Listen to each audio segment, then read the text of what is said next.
안녕하세요. 엄마 묵상 TV의 에스더입니다. 오늘은 깜깜한 밤에 촬영을 하게 됐습니다. 오늘은 예수님께서 그리스도인들의 헌금관에 대해서 주신 교훈에 대해 알아보겠습니다. 먼저 본문을 볼게요.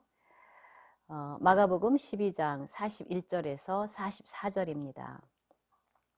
예수께서 헌금함을 대하여 앉으사 무리가 어떻게 헌금함에 돈 넣는가를 보실새 여러 부자는 많이 넣는데 한 가난한 과부는 와서 두 렙돈 곧 한 고드란트를 넣는지라.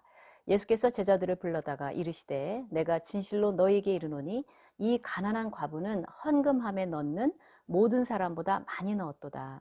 그들은 다 풍족한 중에서 넣었거니와 이 과부는 그 가난한 중에서 자기의 모든 소유 곧 생활비 전부를 넣었느니라 하시니라. 자, 당시 상황은요, 이제 예수님께서 자신 전체를 하나님께 드려서 인류의 죄를 속하게 하시려고 하는 그러한 예수님의 마지막 주일의 예배의 중심인 성전에서 일어난 일입니다. 당시에는 지폐는 없고 동전만 있었다 그래요. 그리고 헌금함은 나팔 모양으로 되어 있어서 동전이 많이 들어가게 되면 큰 소리가 나서 주변 사람들의 주의를 끌었다고 합니다. 물론 헌금을 많이 하는 것은 귀한 일이죠. 그런데 예수님의 칭찬은 헌금을 많이 했지만 아직도 많이 남아있는 부자들보다는 가난한 과부에게 돌아갔습니다. 자, 성경에서 과부는 고아와 함께 가장 연약한 소외 계층에 대한 대명사입니다. 그런데 본문은 가난한 과부라고 표현을 해서 이 여인의 상황이 가장 미약한 존재인 것을 드러냅니다. 여인이 드린 그 두 렙돈은요, 렙돈은 그 당시에 그리스의 화폐에서 가장 작은 단위로 뭐 1cm도 안 됐다 그래요. 그리고 두 렙돈은 로마의 화폐인 고드란트의 2분의 1이고요. 고드란트는 아사리온의 4분의 1, 아사리온은 일꾼의 하루 품삯인 데나리온의 16분의 1이라고 합니다. 그러니까 오늘날 공사장 일꾼의 품삯을 최소한 12만 원을 잡으면요, 렙돈이 한 900원 정도, 그러니까 두 렙돈은 한 2,000원 정도가 되는 거예요. 이 2,000원을 다 헌금해 버리면 당장 끼니가 걱정될 상황인데도요, 이 과부는 그 돈을 다 헌금을 해버린 겁니다. 과부는요, 하나님을 너무나 사랑해서 자신의 마음의 전부 그리고 물질의 전부를 바친 것입니다. 여기에는요, 자신의 필요를 하나님께서 채워주실 것이라는 어떤 믿음의 고백도 암시가 되어 있을 것입니다. 자, 그러면 생활비를 몽땅 바친 과부는 어떻게 됐을까요? 아마도 그날 하루는 종일 굶었을 수도 있습니다. 그러면 그 과부는 굶어서 죽었을까요? 전능하신 사랑의 하나님께서 그렇게 하지는 않으셨을 것 같습니다. 따라서 힘겨운 헌금은요, 어려움을 자초하는 것입니다. 어려움이 생기죠. 동시에 전능하신 하나님께서 뭔가 귀한 일을 하실 수 있는 기회도 드리는 거죠.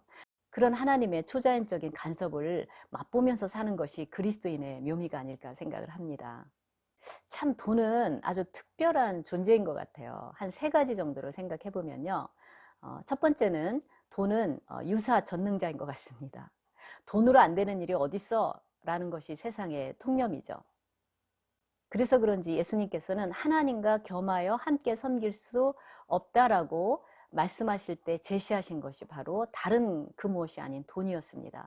당장 오늘 한번 여러분들이요, 값싸고 낡은 자동차를 타고 비싼 호텔에 가보세요. 대우가 어떠한지.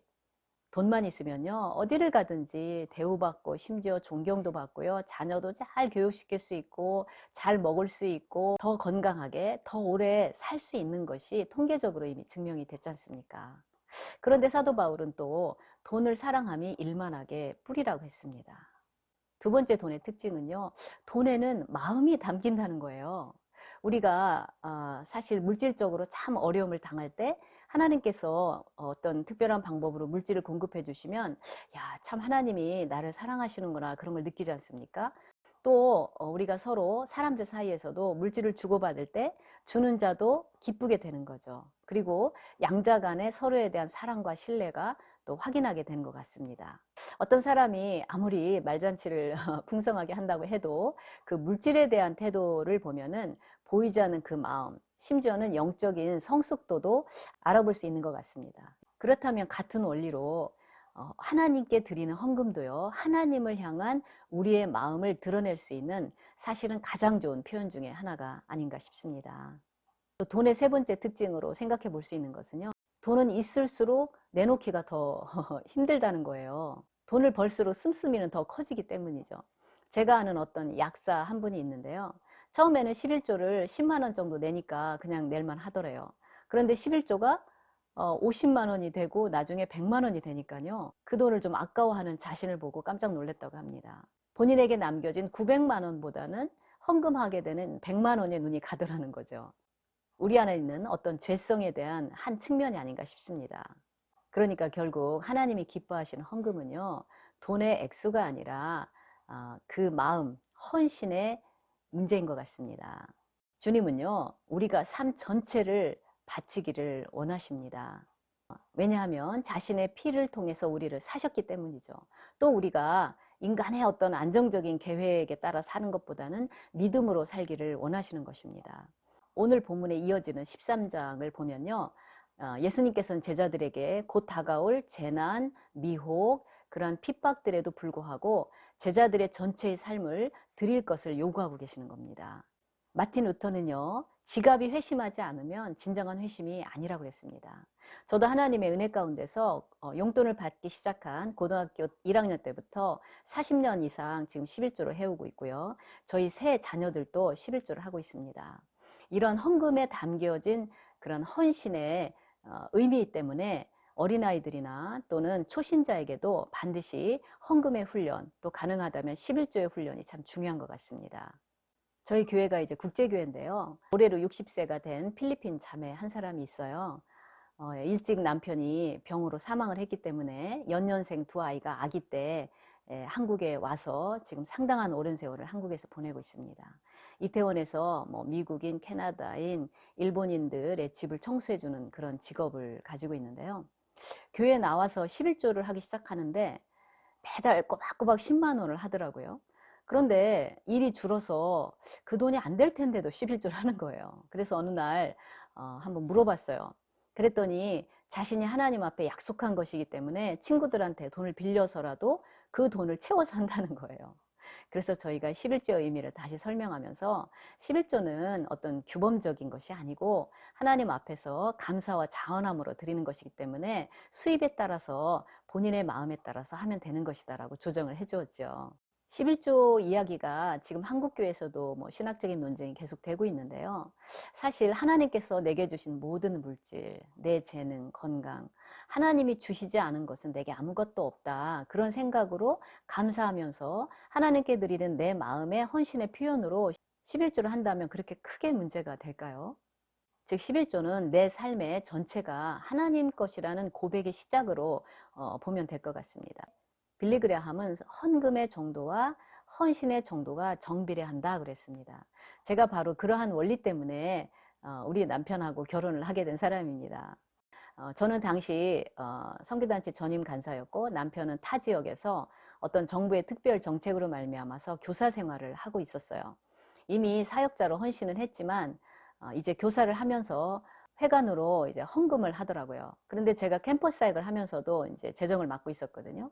그런데 남편의 이름을 한 달이면 4번을 꼬박꼬박 써야 되는 거예요. 섬기는 교회에서 11조를 한다고 알고 있는데 이게 저를 포함한 4명의 간사님들에게 그렇게 후원을 할 수 있을지. 결국 남편은요, 당시에 10분의 5조 이상을 헌금을 하고 있었고 또 집안이 어려워서 집안도 돕고 있다는 말을 듣게 되었습니다.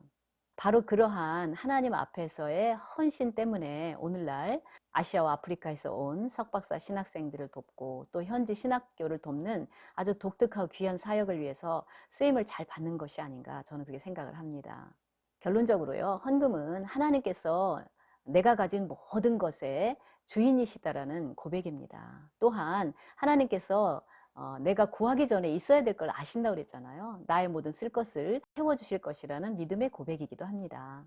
그런데 오늘 예수님께 칭찬받은 가난한 과부는요, 우리에게 하나님께 대한 우리의 믿음을 가장 잘 보여줄 수 있는 방법 중에 하나는요, 힘겨운 헌금이라는 것을 도전하고 있습니다. 감사합니다.